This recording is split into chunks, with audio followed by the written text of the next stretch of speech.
प्राचीन समय की बात है। एक नगर में एक बड़ा व्यापारी रहता था।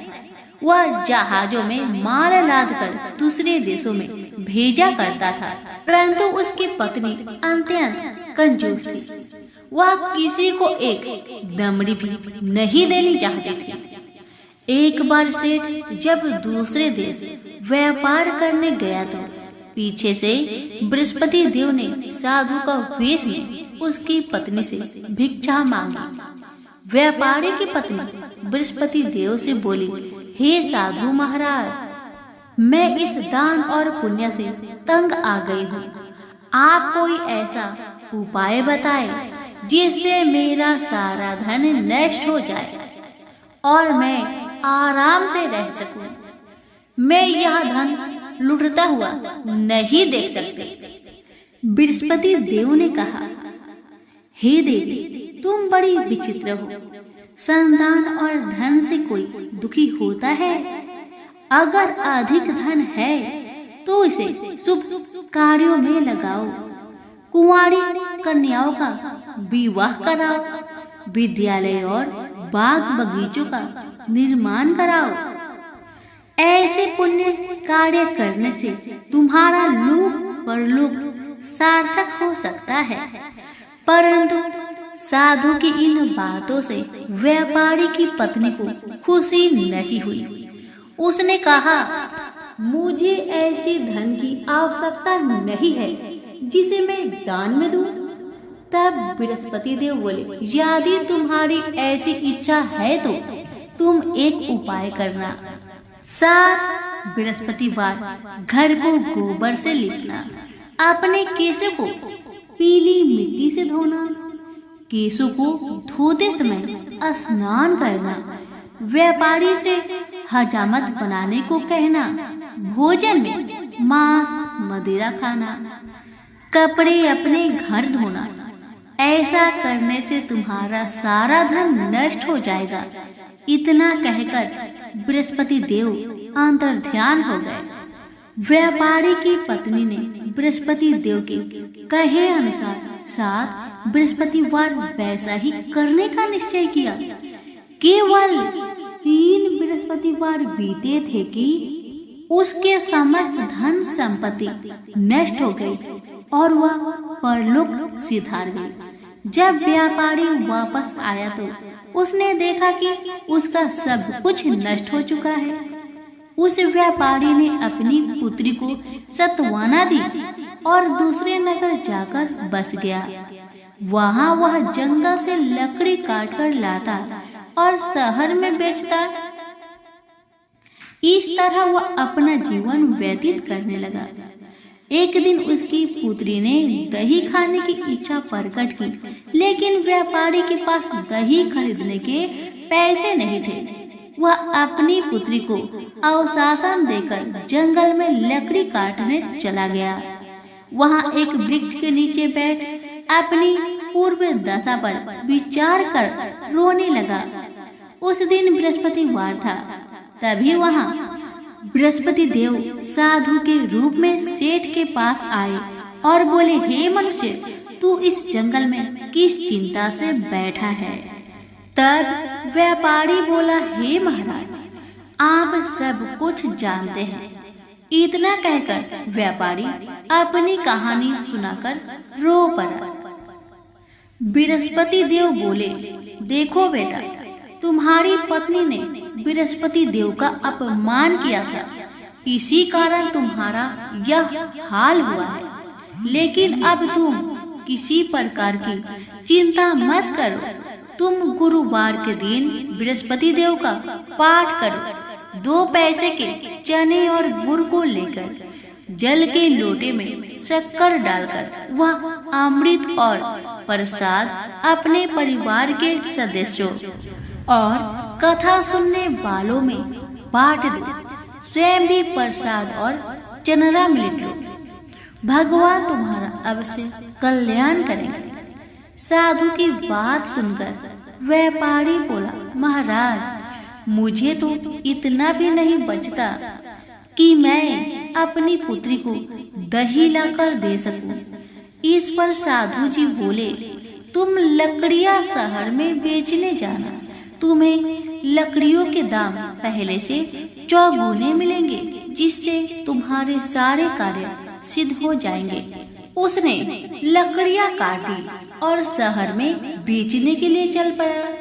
उसकी लकड़ियां अच्छे दाम में बिक गई, जिससे उसने अपनी पुत्री के लिए दही लिया और गुरुवार की कथा हेतु चना गुड़ लेकर कथा की और प्रसाद बांटकर स्वयं भी खाया। उसी दिन परंतु अगले बृहस्पतिवार को वह कथा करना भूल गया। अगले दिन वहां के राजा ने एक बड़े यज्ञ का आयोजन कर पूरे नगर के लोगों के लिए भोज का आयोजन किया। राजा की आज्ञा अनुसार पूरा नगर राजा के महल में भोज करने गया, लेकिन व्यापारी व उसकी पुत्री तनिक विलंब से पहुँचे। अतः उन दोनों को राजा ने महल में ले जाकर भोजन करवाया। जब वे दोनों लौटकर आए तब रानी ने देखा कि उसका खूंटी पर टंगा हार गायब है। रानी को व्यापारी और उसकी पुत्री पर संदेह हुआ कि उसका हार उन दोनों ने ही चुराया है। राजा के आज्ञा से उन दोनों को कारावास की कोठरी में कैद कर दिया गया। कैद में पड़कर दोनों अत्यंत दुखी हुए। वहां उन्होंने बृहस्पति देवता का स्मरण किया। बृहस्पति देव ने प्रकट होकर व्यापारी को उसकी भूल का आभास कराया और उन्हें सलाह दी कि गुरुवार के दिन कैद खाने के दरवाजे पर तुम्हें 2 पैसे मिलेंगे। उनसे तुम चने और मुनक्का मंगवाकर विधि पूर्वक बृहस्पति देवता का पूजन करना, तुम्हारे सब दुख दूर हो जाएंगे। बृहस्पतिवार को कैद खाने के द्वार पर उन्हें 2 पैसे मिले। बाहर सड़क पर एक स्त्री जा रही थी। व्यापारी ने उसे बुलाकर गुड़ और चने लाने को कहा। इस पर वह स्त्री बोली, मैं अपने बहू के लिए गहने लेने जा रही हूँ, मेरे पास समय नहीं है। इतना कहकर वह चली गई। थोड़ी देर बाद वहां से एक और स्त्री निकली। व्यापारी ने उसे बुलाकर कहा कि हे बहन, मुझे बृहस्पतिवार की कथा करनी है, तुम मुझे 2 पैसे का गुड़ चना ला दो। बृहस्पति देव का नाम सुनकर वह स्त्री बोली, भाई मैं तुम्हें अभी गुड़ चना लाकर देती हूँ। मेरा एकलौता पुत्र मर गया है, मैं उसके लिए कफन लेने जा रही थी, लेकिन मैं पहले तुम्हारा काम करूँगी, उसके बाद अपने पुत्र के लिए कफन लाऊंगी। वह स्त्री बाजार से व्यापारी के लिए गुड़ चना ले आई और स्वयं भी बृहस्पति देव की कथा सुनी। कथा के समाप्त होने पर वह स्त्री कफन लेकर घर गई। घर पर लोग उसके पुत्र की लाश को राम नाम सत्य है कहते हुए शमशान ले जाने की तैयारी कर रहे थे। स्त्री बोली, मुझे अपने लड़के का मुख देख लेने दो। अपने पुत्र का मुख देखकर उस स्त्री ने उसके मुख में प्रसाद और चंद्रामृत डाला। प्रसाद और चंद्रामृत के प्रभाव से वह पुनः जीवित हो गया। उसी रात बृहस्पति देव राजा के सपने में आए और बोले, हे राजन, तूने जिस व्यापारी और उसके पुत्री को जेल में कैद कर रखा है वह बिल्कुल निर्दोष है। तुम्हारी रानी का हार वही खूंटी पर टांगा है। दिन निकलता तो राजा रानी ने हार खूंटी पर लटका हुआ पाया। राजा ने उस व्यापारी और उसकी पुत्री को रिहा कर दिया और उन्हें आधा राज्य देकर उसकी पुत्री का विवाह उच्च कुल में कराकर दहेज में हीरे जवाहरात दिए। सभी प्रेम से बोलिए, बृहस्पति देव की जय हो। पौराणिक कथा के अनुसार एक नगर में सेठ सेठानी रहते थे। सेठानी रोजाना भगवान श्री हरि की पूजा भक्ति भाव से किया करती, लेकिन सेठानी का पूजा करना उसके पति को बिल्कुल पसंद नहीं था। इस कारण एक दिन सेठ ने उसे घर से निकाल दिया। सेठानी घर से निकलकर जंगल की ओर चल दी। रास्ते में सेठानी ने देखा कि जंगल में 4 आदमी मिट्टी खोद रहे हैं। ये देखकर सेठानी ने उनसे बोला कि आप लोग मुझे किसी काम पर रख लो। सेठानी के कहने पर उन्होंने सेठानी को नौकरी पर रख लिया, लेकिन सेठानी बहुत कोमल थी, इस वजह से उसके हाथ पर छाले पड़ गए। यह देख चारों आदमी ने सेठानी से काम छोड़ने की बात कही। उन्होंने कहा कि इसकी जगह तुम हमारे घर का काम कर दो। सेठानी के मान जाने पर वे उसे अपने घर ले गए। वहाँ वे चारों आदमी 4 मुट्ठी चावल लाते और उसे बांटकर खा लेते। ये देख सेठानी को बहुत बुरा लगता। इसे देख सेठानी ने उन चारों आदमियों को 8 मुट्ठी चावल लाने को कहा। सेठानी की बात मानकर चारों आदमी 8 मुट्ठी चावल लाए। इन चावल का सेठानी ने भोजन बनाया और भगवान विष्णु को भोग लगाकर सभी आदमियों को परोस दिया। इस बार चारों आदमियों को भोजन बहुत ही स्वादिष्ट लगा और सेठानी से खाने की तारीफ करते हुए इसका राज पूछा। तो सेठानी ने कहा कि ये भोजन भगवान विष्णु का जूठा है, इसी वजह से ये बहुत स्वादिष्ट लग रहा है। उधर सेठानी के जाने के बाद सेठ भूखा रहने लगा। आसपास के लोग उसे ताने मारने लगे कि ये पत्नी के वजह से ही खा रहा था। लोगों की बातें सुनकर सेठ सेठानी को जंगल में देखने निकल गया। रास्ते में उसे वही 4 आदमी मिट्टी खोदते हुए दिखाई दिए। सेठ ने उन्हें कहा, तुम मुझे काम पर रख लो। तब चारों आदमी ने उसे भी काम पर रख लिया, लेकिन सेठानी की तरह मिट्टी खोदने से सेठ के हाथों में छाले पड़ गए। ये देखकर उन्होंने सेठ को भी घर का काम करने की सलाह दी। सेठ भी उनकी बात मानकर उनके घर चल दिया। घर पहुंचकर सेठ ने सेठानी को पहचान लिया, लेकिन सेठानी घूंघट में होने के कारण सेठ को पहचान नहीं पाई। हर दिन की तरह इस बार भी सेठानी ने भगवान श्री हरि विष्णु को भोग लगाकर सभी को खाना परोस दिया।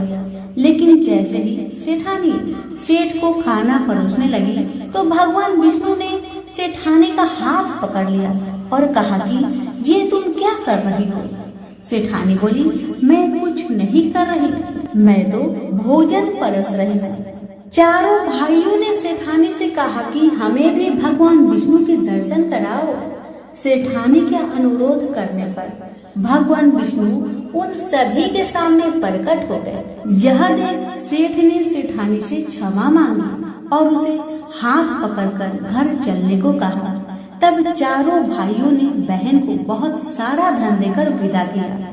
तब से सेठ भी भगवान विष्णु का भक्त बन गया और पूरी श्रद्धा से उनकी पूजा करने लगा। इससे उनके घर में फिर से धन की बरसात होने लगी। ऐसी मान्यता है कि इस दिन व्रत रखने से सत्यनारायण भगवान के साथ हनुमान जी, प्रभु श्री राम और माता सीता की कृपा भी प्राप्त होती है। प्रेम से बोले विष्णु भगवान की जय। एक बार भृगु ऋषि ने जानना चाहा कि ब्रह्मा, विष्णु और महेश में कौन सबसे श्रेष्ठ है। वह बारी बारी से सबके पास गए। ब्रह्मा और महेश ने भृगु को पहचाना तक नहीं, न ही आदर किया। इसके बाद भृगु विष्णु के यहाँ गए। विष्णु भगवान विश्राम कर रहे थे और माता लक्ष्मी उनके पैर दबा रही थी। भृगु ने पहुँचते ही न कुछ कहा न सुना और भगवान विष्णु की छाती पर पैर से प्रहार कर दिया। लक्ष्मी जी यह सब देखकर चकित रह गई, किंतु विष्णु भगवान ने भृगु का पैर पकड़कर विनीत भाव से कहा, मुनिवर, आपके कोमल पैर में चोट लगी होगी, इसके लिए मुझे क्षमा करें। लक्ष्मी जी को भगवान विष्णु की इस विनम्रता पर बड़ा क्रोध आया। वह भगवान विष्णु से नाराज होकर भूलोक में आ गई तथा कोल्हापुर में रहने लगी। लक्ष्मी जी के चले जाने से विष्णु भगवान को लगा कि उनका श्री और वैभव ही नष्ट हो गया और उनका मन बड़ा अशांत रहने लगा।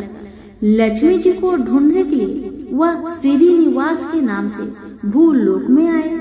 घूमते घूमते बेकटचल पर्वत क्षेत्र में बकुला माई के आश्रम पहुँचे। बकुला माई ने उनकी बड़ी आव भगत की, उन्हें आश्रम में ही रहने को कहा। एक दिन जंगल में एक मतवाला हाथी आ गया। आश्रमवासी से डरकर इधर उधर भागने लगे। श्रीनिवास ने यह देखा तो धनुष बाण में लेकर हाथी का पीछा किया। हाथी डरकर भागा और घने जंगल में अदृश्य हो गया। श्रीनिवास उसका पीछा करते करते थक गए थे। वह एक सरोवर के किनारे वृक्ष की छाया में लेट गए और उन्हें हल्की सी झपकी आ गई।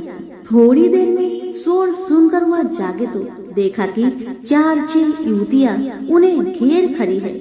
श्रीनिवास को जागा हुआ देखकर वह झपटकर बोली, यह हमारी राजकुमारी पद्मावती का सुरक्षित उपवन है और यहाँ पुरुषों को आना मना है।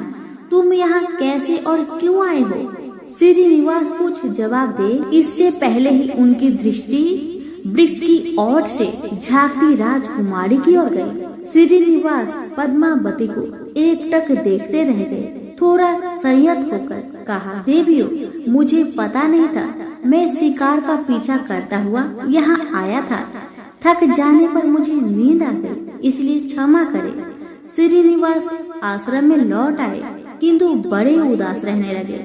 एक दिन बकुला माई ने बड़े प्यार से उनकी उदासी का कारण पूछा तो श्रीनिवास ने पद्मावती से भेंट होने की सारी कहानी कह सुनाई।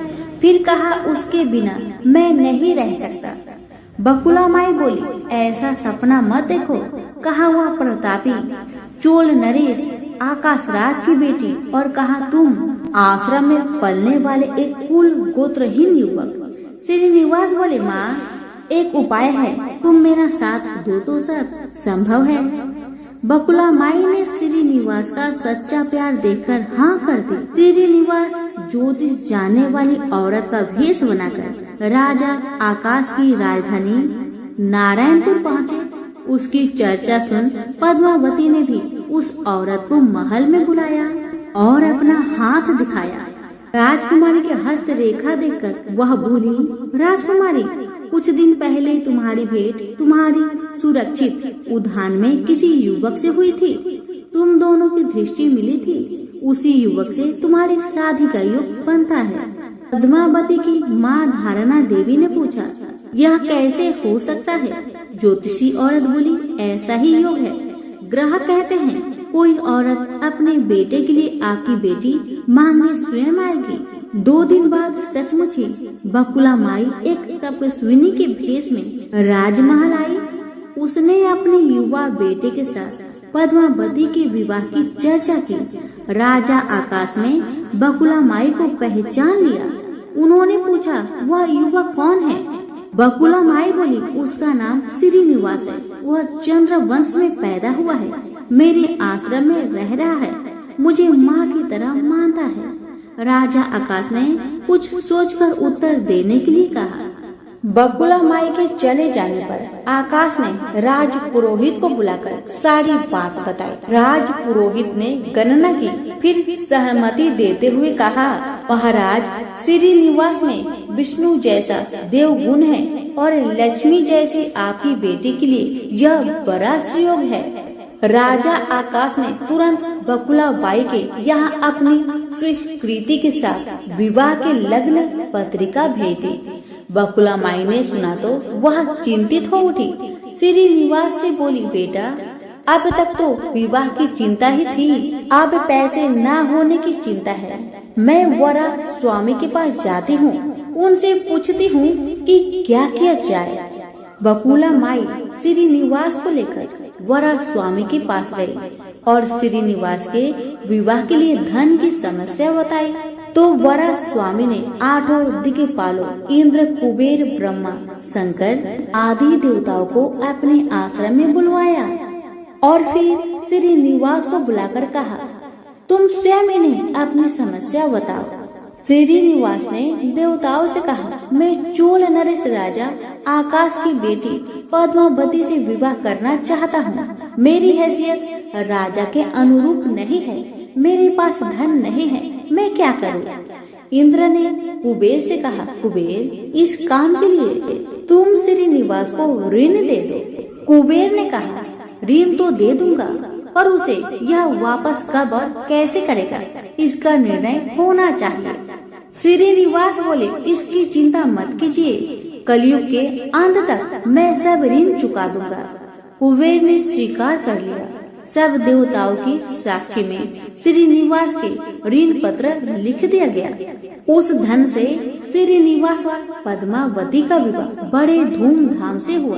तभी नारद ने कोल्हापुर जाकर लक्ष्मी को बताया, विष्णु ने श्रीनिवास के रूप में पद्मावती से विवाह कर लिया है। दोनों वेंकटाचल पर्वत पर रह रहे हैं। यह सुनकर लक्ष्मी जी को बड़ा दुख हुआ। वह सीधे वेंकटाचल पहुँची। विष्णु जी की सेवा एवं लगी पद्मावती को भला बुरा कहने लगे। श्रीनिवास विष्णु रूप में मेरे पति है, तूने इनके साथ विवाह क्यों किया? दोनों ने वाक युद्ध होने लगा तो श्रीनिवास को बड़ा दुख हुआ। वे पीछे हटे और पत्थर की मूर्ति के रूप में बदल गए। जब दोनों देवियों ने यह देखा तो उन्हें बड़ा दुख हुआ कि श्रीनिवास तो अब किसी के न रहे। इतने में शीला विग्रह से आवाज आई, देवियों में इस स्थान पर बक्टेश्वर स्वामी के नाम से अपने भक्तों का अभिष्ट पूरा करता रहूंगा। उनसे प्राप्त चढ़ावे के धन द्वारा कुबेर का कर्ज ब्याज चुकाता रहूंगा। इसलिए तुम दोनों मेरे लिए आपस में झगड़ा मत करो। यह बातें सुनते ही लक्ष्मी जी और पद्मावती दोनों ने सिर झुका लिया। लक्ष्मी कोल्हापुर आकर महालक्ष्मी के रूप में प्रतिष्ठित हो गई और पद्मावती तिरुनाचूर में शीला विग्रह हो गई। आज भी तिरुपति क्षेत्र में तिरुमला पहाड़ी पर भगवान बकेटेश्वर स्वामी के दर्शन हेतु भक्त गणों से इसी भाव से शुक्ल लिया जाता है। उनकी पूजा पुष्प मिष्टान आदि से न होकर धन द्रव्य से होती है। इस धन से भगवान श्री कृष्ण बकेटेश्वर स्वामी कुबेर का कर्ज चुका रहे हैं। सभी प्रेम से बोलिए श्री लक्ष्मी नारायण की जय हो। एक बार ब्रह्मा जी के मानस पुत्र सनत सनकादि भगवान विष्णु के दर्शन करने बैकुंठ धाम में पहुँचे। बैकुंठ में विष्णु धाम के द्वार पर भगवान के दो पार्षद जय और विजय द्वारपाल के रूप में बैठे थे। इन दिगंबर साधुओं को देखकर पहले तो उन्हें हंसी आ गई, फिर पूछा, आप लोग कौन हैं? ऐसे नंग धरंग यहाँ कहाँ चले आ रहे हैं? उनकी बात सनत ने बुरे नहीं माना, क्योंकि ये द्वारपाल थे और बिना पूरी जांच पड़ताल के कैसे अंदर जाने देते भला। अपनी वेशभूषा पर उनके हंसने का भी बुरा नहीं माना, क्योंकि बैकुंठ जैसे वैभवशाली परिवेश में ऐसे साधुओं का क्या काम है। उनके प्रश्नों का उत्तर देते हुए उन्होंने कहा, हम सनत कुमार भगवान विष्णु के दर्शन करना चाहते हैं। हम सदा इसी रूप में रहते हैं, इसलिए हमें अंदर जाने दो। मगर जय विजय नामक द्वारपाल ने सनत सनकादि को अंदर नहीं जाने दिया। इससे ऋषियों को क्रोध आ गया कि इन द्वारपालों को इतनी भी समझ नहीं कि ऋषियों साधु के साथ कैसा व्यवहार करना चाहिए। क्रोध में उन्होंने श्राप देते हुए कहा, तुम दोनों ने देव के साथ रहकर भी दैत्य जैसा व्यवहार किया है, इसलिए अगले जन्म में तुम दोनों दैत्य कुल में जन्म लोगे। द्वार पर इस विवाद को सुनकर भगवान विष्णु स्वयं बाहर आ गए और सनत सनकादि को आदर से अंदर जाने को कहा। उधर जय विजय को दुखी देख भगवान विष्णु ने कारण पूछा। उन्होंने अपने श्राप की सारी बात बताई। भगवान विष्णु ने कहा, दंडता का फल तो तुम्हें भोगना ही पड़ेगा। असुर कुल में तुम्हारा अगला जन्म अवश्य होगा। इतनी चिंता मत करो, तुम मेरे पार्षद हो, इसलिए इसका पुण्य भी मिलेगा। मेरे द्वारा ही तुम्हें दैत्य योनि से मुक्ति मिलेगी। सनत सनकादि भगवान के दर्शन कर चले गए। जय विजय की मृत्यु होने पर उनका जन्म कश्यप ऋषि की पत्नी दीति के गर्भ से हुआ। दीति दैत्य कुलों की माता थी। अतः उसके गर्भ से जन्म लेने वाले जय विजय का नाम इस जन्म में हिरण्याक्ष और हिरण्यकशिपु हुआ। उन दोनों में प्रबल असुरी शक्ति थी। उन्होंने अपने उत्पाद द्वारा असुरी शक्ति के बल पर असुरी राज्य स्थापित किया। उन्होंने देवलोक पर भी आक्रमण कर देवताओं को भी त्रस्त कर रखा था। उन्होंने घोषणा की कि अब से उनके राज्य के सारे यज्ञ उनके ही नाम पर होंगे। देव को कोई यज्ञ भाग में नहीं मिलेगा। किसी भी देवी देवता या ईश्वर की पूजा आराधना के बजाय उनकी ही पूजा होगी। देवगण कभी यहाँ पहुँच ही ना सके, इसलिए मैं पृथ्वी को ही पाताल में पहुँचा दूंगा। यह निश्चय कर हिरण्याक्ष असुरीय शक्ति के बल पर पृथ्वी को रसातल में ले गया। इससे सारे ब्रह्मांड में उथल पुथल मच गई। सृष्टि का नियम भंग होने लगा। चतुर्दिक हाहाकार मच गया। ऋषियों मुनियों तथा देवताओं ने मिलकर विष्णु से प्रार्थना की, भगवान देखिए इन दो महापराक्रमी असुरों ने क्या किया है। देवताओं का यज्ञ भाग छीना, पूजा पाठ धार्मिक कर्म कांड समाप्त किए और अब तो समस्त भूमंडल को ही रसातल में ले गए। उठिए कुछ करिए। ब्रह्मा की सृष्टि में बड़ा व्यवधान उपस्थित हो गया है। आप ऋषियों मुनियों तथा मानवों के रहने का स्थान बनाए। पृथ्वी जल में डूब रही है। उसके उद्धार के लिए वैकुंठ का बाग छोड़कर कोई अवतार लीजिए। भगवान विष्णु ने देवताओं तथा ऋषियों को अवशासन दिया। जब पृथ्वी पर पाप का भार ज्यादा हो जाता है तो उसके उद्धार के लिए मुझे अवतार लेना ही पड़ता है। आप लोग निश्चिंत होकर जाइए, मैं कुछ करता हूँ। देवताओं के चले जाने पर भगवान विष्णु ने नीचे देखा। पृथ्वी का कहीं पता नहीं, सर्वत्र जल ही जल दिख रहा था।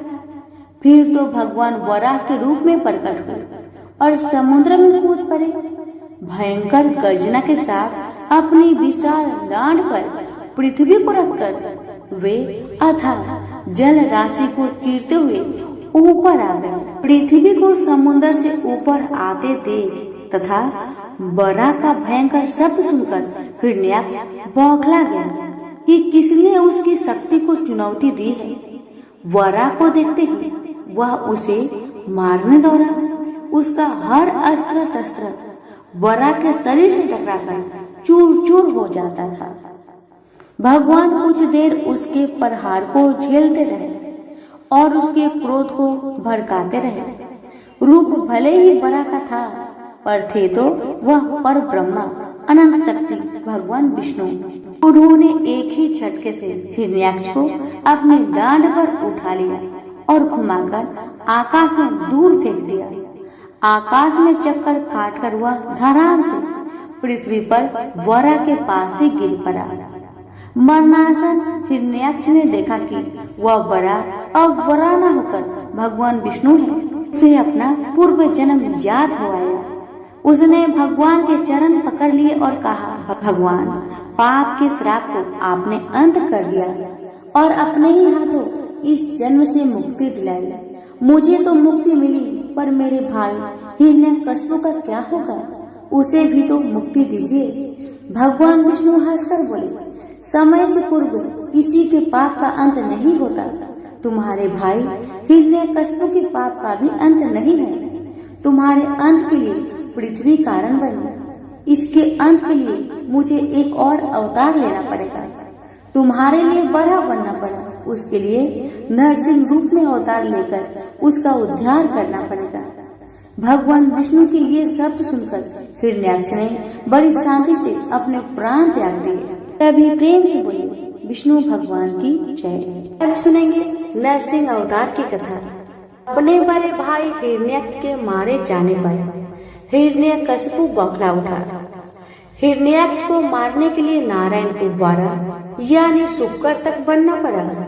अब मैं ऐसा बदला लूंगा कि नारायण ही न रहेंगे। मैं इस भूमंडल से उनका नाम ही मिटा दूंगा। मेरे साम्राज्य में कोई उनका नाम लेने वाला न रहेगा। इस भूमंडल से उनका नाम ही मिटा दूंगा। मेरे साम्राज्य में कोई उनका नाम लेने वाला ना रहेगा। मैंने अपनी कठिन तपस्या से ब्रह्मा से वर प्राप्त किया है। मैं अवध्य हूँ। देवता, राक्षस, मनुष्य, यक्ष, गंधर्व, किन्नर मुझे नहीं मार सकते।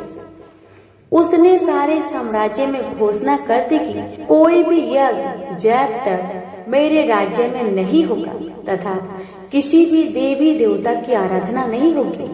मैं ही अब अपने राज्य का ईश्वर हूँ। मेरे ही नाम का जब तक होगा। मैं ही नर हूँ, मैं ही नारायण हूँ। हिरण्यकशिपु जैसी वरदानी राजा की आज्ञा को कौन टालता। सारी प्रजा उसी के नाम का गुणगान करने लगी। उसी के नाम का भजन कीर्तन होने लगा। हिरण्यकशिपु बड़ा प्रसन्न हुआ कि उसने अपने बल पर नारायण की सत्ता समाप्त कर दी। पर उसकी यह प्रसन्नता बहुत दिनों तक नहीं रही। उसका अपना बेटा प्रहलाद, जिसकी आज्ञा नहीं मानता था, वह अपने पिता को ईश्वर नहीं मानता था। उसने कहा, आप बहुत वीर हैं, ब्रह्मा से आपको बल प्राप्त है तो जीवन का सुख भोगिए। पर सबसे ऊपर जो आदि शक्ति नारायण है, जिससे यह संसार संचालित है, सूर्य, चंद्रमा, ग्रह, नक्षत्र, तारे, पृथ्वी जिसकी शक्ति से भ्रमण कर रहे हैं, उसमें मेरी आपकी सत्ता की क्या गिनती। इसलिए और चाहे जो करे, पर नारायण भगवान की अपेक्षा ना करे। पुत्र की ऐसी बातें सुनकर हिरण्यकशिपु की क्रोध की सीमा न रही। वह तड़प कर बोला, घर में ही ऐसा भेदी पैदा हो गया। याद रख, मैं तेरा पिता हूँ। मेरा आज्ञा मानना तेरा धर्म है। प्रहलाद ने कहा, पिताजी, उतनी ही आज्ञा का पालन करना पुत्र का धर्म है जो नीति, धर्म तथा वेद विरुद्ध ना हो। मेरा पिता जिस परम पिता परमात्मा का अंश है, उस परम पिता परमात्मा को कैसे न मानो। हिरण्यकशिपु ने दैत्य को प्रहलाद के वध की आज्ञा दी। दैत्यों ने प्रहलाद को तरह तरह की यातनाएं दी। उसे महल से गिराया, सांपों से कटवाया, बांधकर समुद्र में फेंका, आग में डलवाया। पर हर प्रयास में प्रहलाद का कुछ भी बाल बांका न हुआ। मारने वाले मर गए और वह सारे संकटों से खेलता हुआ निकल आया। जब पिता का क्रोध शांत न हुआ तो उसने कहा, पिताजी, आपने अपने ही पुत्र को मरवाने का इतना प्रयास किया, पर भगवान की कृपा से मैं अब भी जीवित हूँ। आप अपना हठ छोड़कर नारायण भगवान से विरोध ना करें। वह सर्वशक्तिमान है। हिरण्यकशिपु हार मानने वाला नहीं था। उसने कहा, जिस नारायण ने मेरे भाई हिरण्यकशिपु को मारा है, मैं उसे कभी भी अपने राज्य में पूजित नहीं होने दूंगा। मैंने तेरी मृत्यु के लिए दूसरा नियुक्त किया था, और अब मैं स्वयं तेरी मृत्यु का कारण बनूंगा और देखता हूँ कि कैसे तेरे नारायण तेरी रक्षा करते हैं। ऐसा कहकर उसने भरे दरबार में प्रहलाद को एक खम्बे से बांध दिया और खड़क लेकर बोला, अब मैं तेरा वध करता हूँ। अपने नारायण को कह आकर तुझे बचाए। प्रहलाद के चेहरे पर कोई दुख नहीं था। वह हंसकर बोला, यदि मेरा जीवन शेष है तो अवश्य बचूंगा। हिरण्यकशिपु बोला, यहाँ तेरे नारायण कैसे आएंगे? क्या इस खंबे में से आएंगे? प्रहलाद ने कहा, पिताजी, वह सब जगह है। मुझ में, आप में, इस रस्सी में, खंबे में, आपकी खड़क में, वो तो सर्वत्र है। उन्हें कहीं आने जाने की आवश्यकता नहीं होती। आप अपने मन की आँख से देखो, वे यहाँ भी दिखाई देंगे। प्रहलाद की बात सुनकर हिरण्यकशिपु का क्रोध अब सीमा से बाहर हो गया। उसने खड्ग उठाकर जैसे ही प्रहलाद पर प्रहार करना चाहा कि एक भयंकर विस्फोट हुआ। खंबा फट गया। उसमें से एक विचित्र आकृति का जीव निकला जिसका शरीर तो मनुष्य का था, मुख हाथ सिंह जैसे थे, वह नरसिंह था। उसने झटक कर हिरण्यकश्यप को गेंद जैसा उठाया और अपनी दोनों जांघों पर उसे लिटाकर अपने विशाल नाखून से उसका पेट फाड़ दिया। उस समय गोधूली बेला थी। इस प्रकार भगवान विष्णु ने ब्रह्मा के वर की रक्षा करते हुए हिरण्यकश्यप का अंत कर दिया। उसके मरते ही उसके राज्य से उसका आतंक का अंत हुआ। ईश्वर भक्त प्रहलाद उसके बाद राजा हुए। उनके राज में धर्म स्थापना हुई। तो प्रेम से बोले विष्णु भगवान की जय। आजामिल एक सदाचारी ब्राह्मण था। वह कन्याकुब्ज प्रदेश में रहता था। प्रारंभिक जीवन वह बहुत ही सदाचारी तथा ब्राह्मणोचित कर्म करने वाला था। दुर्योग से एक बार वह किसी दासी के प्रेम में पड़ गया और उसे अपनी पत्नी बनाकर रहने लगा। उसकी कुसंगति के कारण उसके विचार दूषित हो गए और दुष्कर्मों से वह अपनी जीविका चलाने लगा।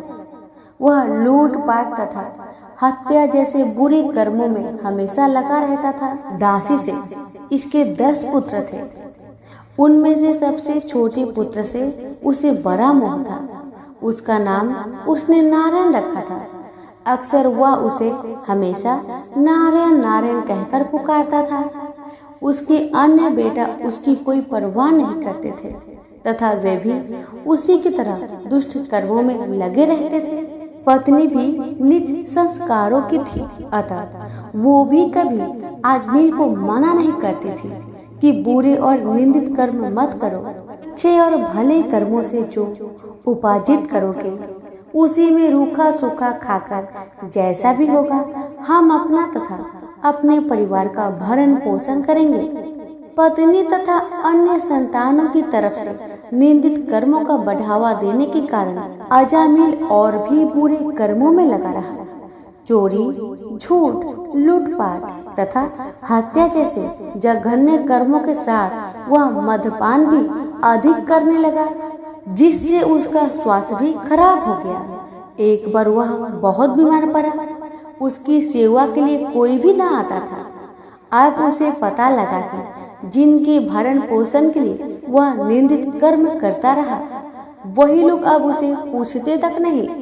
बीमारी के कारण वह आसक्त होकर खाट पर ही पड़ा रहता था। उसमें स्वयं उठने बैठने तथा चलने फिरने की शक्ति भी नहीं रही।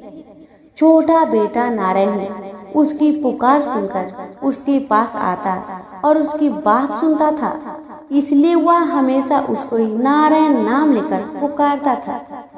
उसको असाध्य रोग हो गया था।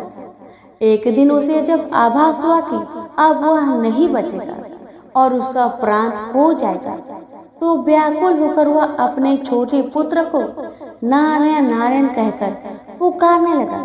जब तक नारायण उसके पास नहीं पहुंचा, उसने नारायण नारायण की रट लगाई रखी। जब उसके पास आया तो जीवन से निराश विहल हो उसका हाथ पकड़कर कहा, नारायण नारायण तू आ गया है। इतना कहते ही उसका प्राण हो गया। शरीरांत होने पर उसके जीव को लेने के लिए यमदूत आ पहुंचे और वे अजामिल के जीवन को लेकर यमलोक चले जाए। इससे पहले ही वैकुंठ से विष्णु के दूत आ गए और उन्होंने यमदूत से कहा, अजामिल के जीव को तुम लोग नरक में नहीं ले जा सकते।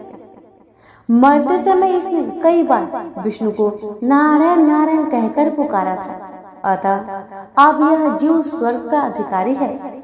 यमदूत हंसकर बोले, इसके सारे जीवन का लेखा जोखा चित्रगुप्त की ही बही में लिखा है।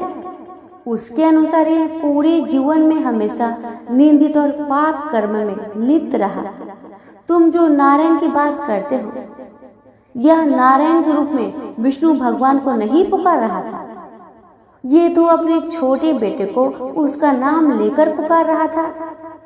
विष्णु दूतों ने कहा, प्रारंभिक जीवन में यह सत्कर्मी था। एक स्त्री की कुसंगति में पड़कर इसने पाप कर्म किए हैं। इस सब के बाद बेटे के नाम के बहाने ही सही ये हमेशा नारायण नारायण कहता रहता था और अंत समय तो इसने नारायण नारायण कहते हुए अपने प्राण त्यागे हैं। इसलिए यह जीव इतने पुण्य से ही स्वर्ग का अधिकारी है। इसको हम स्वर्ग ले जाएंगे। इस प्रकार आजामिल नारायण के नाम की महिमा से स्वर्ग का अधिकारी बना। तो प्रेम से बोलिए लक्ष्मी नारायण की जय।